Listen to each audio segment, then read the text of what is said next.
Hey, what's up, everybody? I hope everybody's all nice and rested after New York Comic Con. We helped our good friend Mojo Tactical put together the Pickle Rick laser blaster that he was out trooping around at Comic Con for the past couple days over the weekend. It was a real fun time, and we took a lot of video over the whole process. I'm going to go through the whole process for building the Pickle Rick blaster. There's going to be a bunch of power tools, CNC machines, Arduinos, electronics and soldering and paint and sewing machines and some leather work. And the past 3 weeks have been a blast, so I hope you enjoy watching the highlights. If you have any questions or there's something you want to see, comment here or Instagram or Facebook at Oahu Makerspace. And please like, share, and subscribe so we can keep making more of these videos. So this is the whole process to make the Pickle Rick blaster. We had kind of a tight timeline to do the whole build, working on this between some of the other projects and getting, regular shop stuff done. This is what the CAD process looks like. We use a number of different CAD CAM programs at the shop. For this one, we drew everything in Vectric Expire using screenshots from YouTube clips of the episode as a reference. And although it's a freehand model from the reference pictures, we still need the sides of the box to line up like a box. So I draw squares for each side next to each connecting side, sort of like if the box were exploded flat. And that way I can sort of simulate parametric modeling and quickly see if any side is the wrong height or the wrong width. The base is going to be the most interesting part to make, since half of it tapers on two planes and the other half is a wide sweeping curve. Neither of those features can be done entirely on a CNC or a 3-axis CNC router. The curve probably could, but it would be a waste of material compared to just cutting a rectangle and bending it.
And now that we've got all of our parts designed, I can kind of lay them out in the most efficient way to maximize the amount of material that we're going to use. This is a great feature of Aspire where I could tell it to automatically nest the components, but for this one I'm just throwing them wherever I can.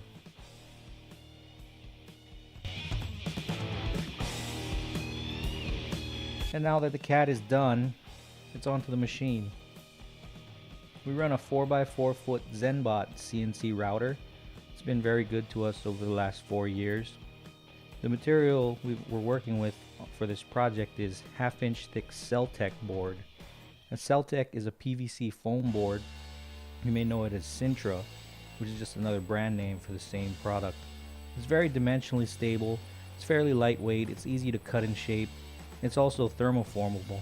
So all the things that'll be important for this project.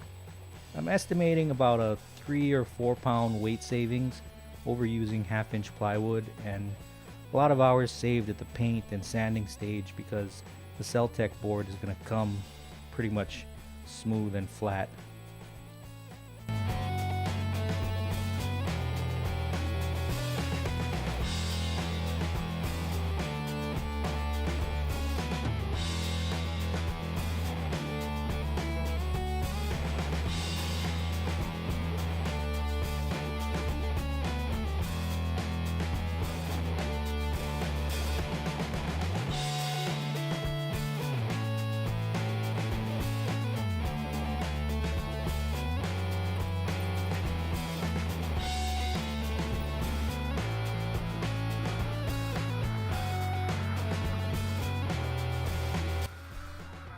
Ah, wasted.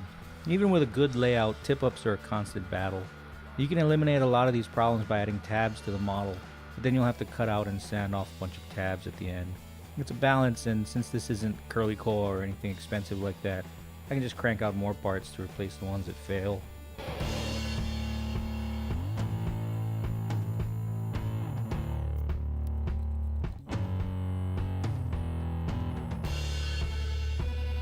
A lot of the big rectangular parts of the box could have been easily done on the table saw, just as well as they could be done on the CNC router. But I decided to go with the CNC for this because there's a lot of other curved and tapered parts that we're going to be cutting out at the same time. And plus I drew everything in a spiral already, so most of the work putting it on the CNC is already done.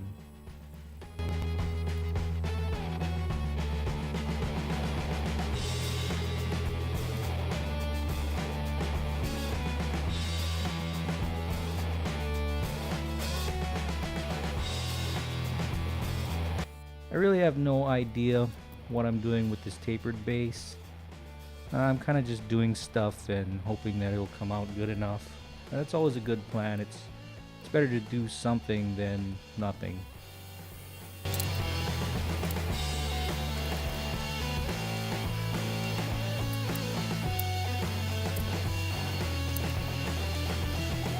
I had this blue foam safe styrofoam adhesive lying around. It's really not that great.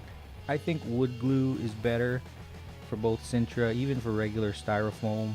I don't think it's worth picking up foam safe, whatever construction adhesive this is.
This is 1/8 inch Sintra board. I actually scavenged a literal ton of it from a pile of displays and old indoor conference signage. It's really useful, and I give it away to people for making armor and stuff because it's rigid and it's thermoformable. It's easy to cut with scissors or saws or whatever you want.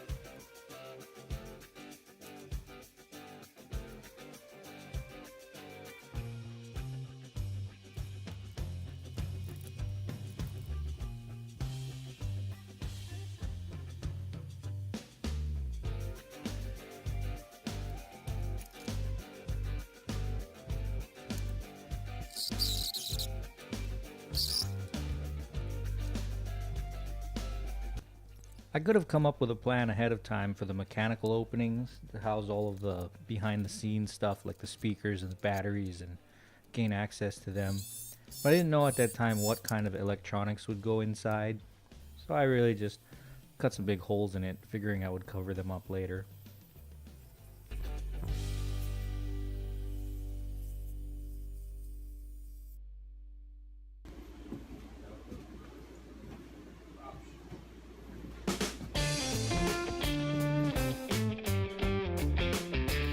also gave PVC pipe cement a try, especially on these parts, since I figured that there might not be enough surface area for the wood glue to really stick. It smells really bad when you use that much at once, and I decided wood glue is still really the way to go here.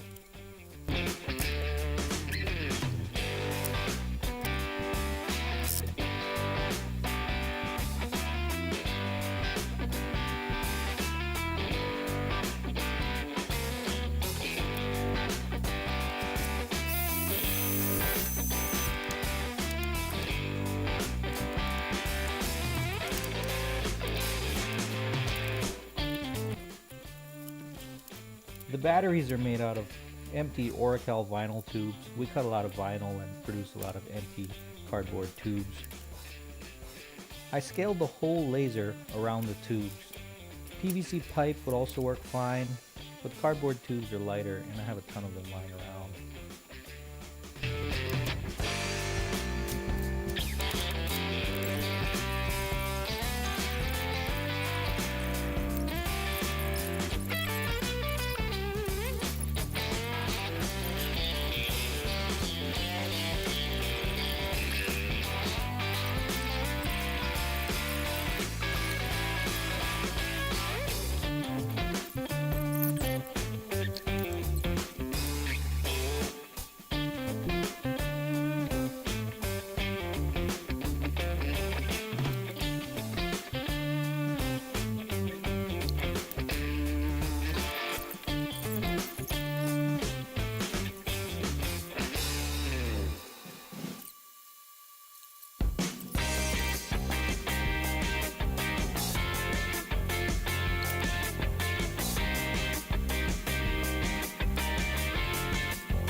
At this point, I switched to hot glue for instant gratification and better field repairability.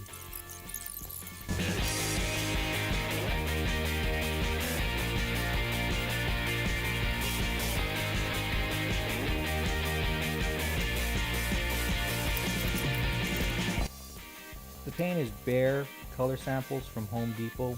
It's regular house paint in the smallest quantity you can buy. It's $4 per color sample, so it's way cheaper than picking up One Shot or acrylic artist paint. It's durable enough, and you can upload your screenshots or your reference pictures into the Bear color matching app and easily build a really close color palette for your project. In this instance, I found that the Bear app was a little bit too light, so we started with what the Bear app was suggesting based on the reference pictures that we uploaded, and then found the next closest color, which was usually 1 or 2 slots up in Home Depot.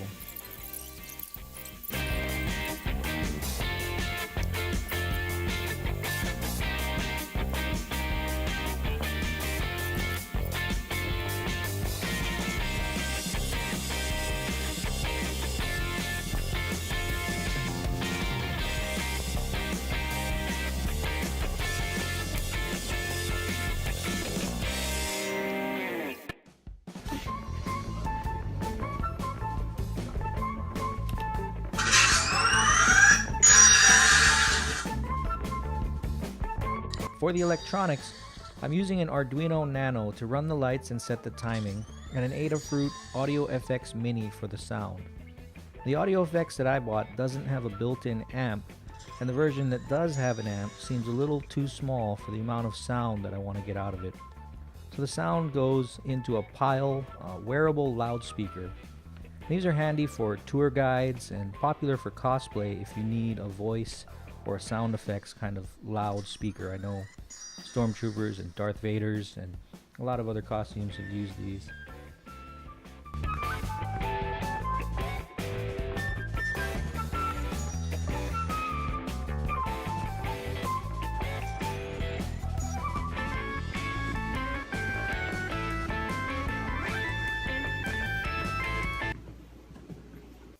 At the prototyping stage, I needed to figure out the timing, find resistor values to power the lights without overloading the output pins on the board, and also find a way to drive the big red LED.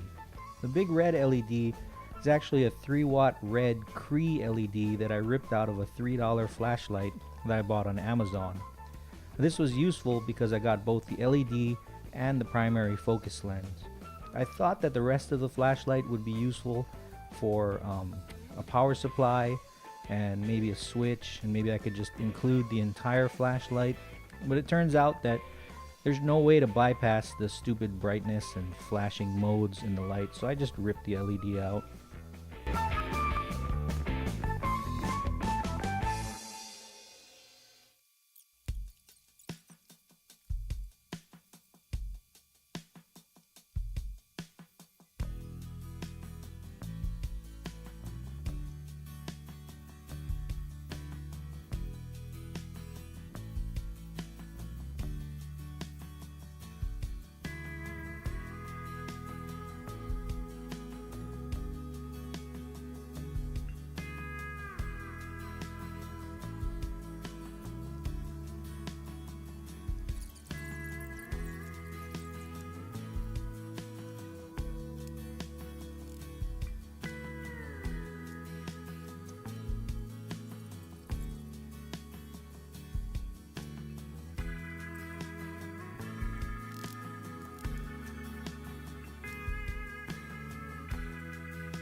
And now it's time for the sound. After reading about some of the pinouts and controls for the audio effects, it's back to the same YouTube videos that the reference pictures came from. I'm going to play the clips to get the laser sounds that I like, and then record them using my portable USB audio recorder, the same one that I use to make videos like this. And I'm going to use Audacity to take the recorded clips and isolate the sounds that I need, such as the charging and the laser sounds. I need the charging sound separate from the laser sound because the Arduino sketch plays one before the other and triggers the small LED before it triggers the large one.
Now that the electronics are pretty much finalized on the breadboard, it's time to solder it all together and do something to mount it onto the Canon.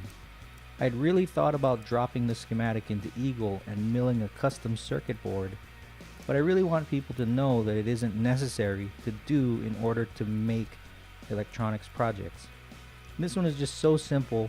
I just soldered jumpers where they needed to go and hot glued the entire thing onto another piece of Sintra.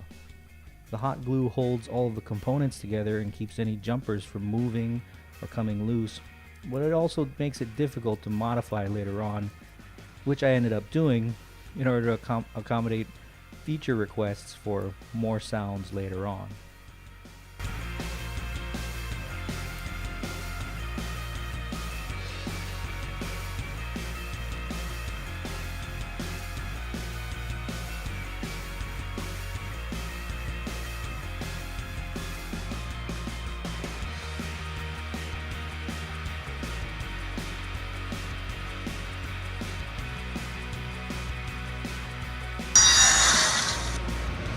Okay, here's where it is today. Everything is cordless, running on 3 AAA batteries.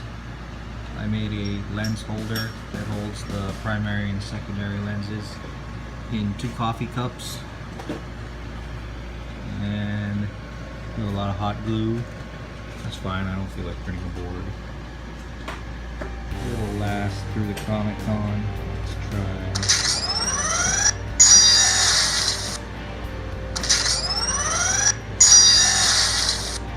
I'm gonna add it a second mold.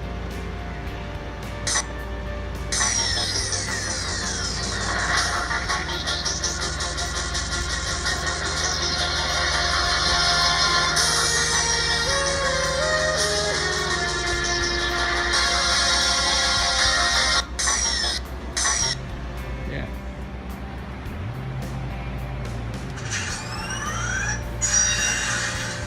All right.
And now I'm making a pattern and getting ready to do some sewing.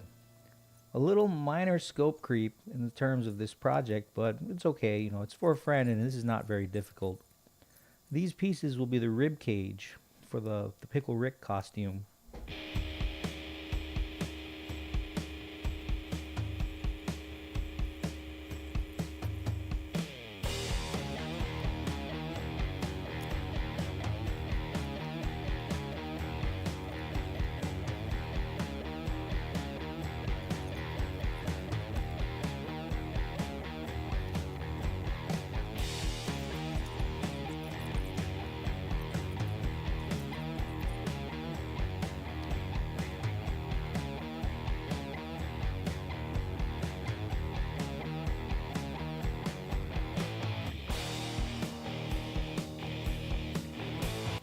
I'm cutting Lycra through tape because it makes it easier to cut straight and not have it curl up or stretch.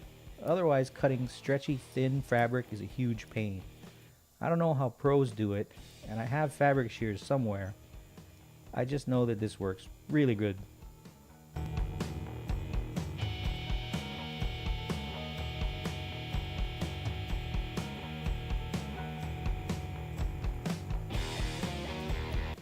And now on to the serger.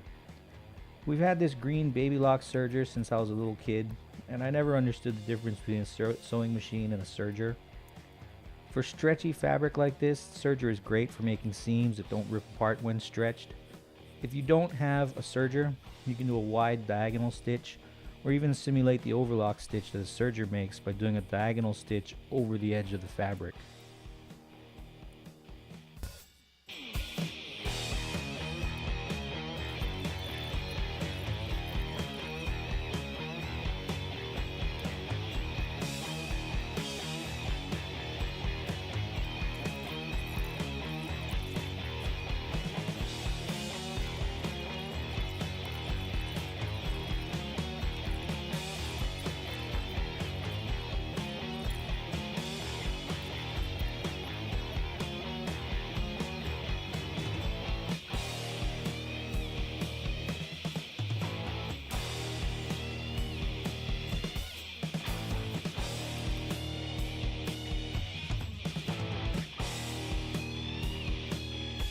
And now onto the leather for the gun belt. It's pretty simple. I just drew a pattern with a Stabilo pencil and cut it out with the same cheapo wheel razor that I was using earlier. This is a half hide of 11-ounce veg-tan leather from Tandy Leather. We use this a lot for knife sheaths and gun sheaths and belt, pouches for your leather men. I didn't think this belt was going to use this much leather, but it's okay because we can take it apart and reuse pieces after the Comic-Con.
And now I'm sitting here Googling how to dye leather. Dyeing a piece this size is a lot harder than the small knife sheaths and pouches that I'm used to doing. And I'm having a little trouble keeping the dye real even. And I think for something this large, it's better to dip it or dilute more or something in the beginning. But we'll probably figure it out. But in the end, I end up putting it on with a larger rag and diluting or thinning down the dye a little bit, and it came out really great.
Okay, so Dave got back to me with after-action report from day one at Comic-Con. He says he got to the station and one of the arms with the screws on the top broke off. I kind of expected that might have a problem because it's got just hot glue holding it on. I kind of designed them to be removable so it would fit in the suitcase and then glue them on back up there. The sensor on the front, the first LED that comes on, also popped off, which is basically a bottle cap full of hot glue. So he repaired that with super glue, and he left off the arm, and then they brought a glue gun. Not sure if it would hold without the long lead time. And then another one of the screw arms broke off after they ate dinner. But the light and the speaker held out through the entire day, and they probably hit the button a few hundred times in the first day. What are you just staring at me for, bro? I turned myself into a pickle. Here's something that's never happened before. I'm a pickle. Come on, that's it. Come get this delicious brine. Get that parkour. Get that parkour. Yes! Thanks for watching. Let me know what you think about the video or the project in the comments, and please like, share, and subscribe so I can make more videos of things that we do here and share all the cool stuff that we got going on. Can't argue with that. Can you shoot it again? Yeah!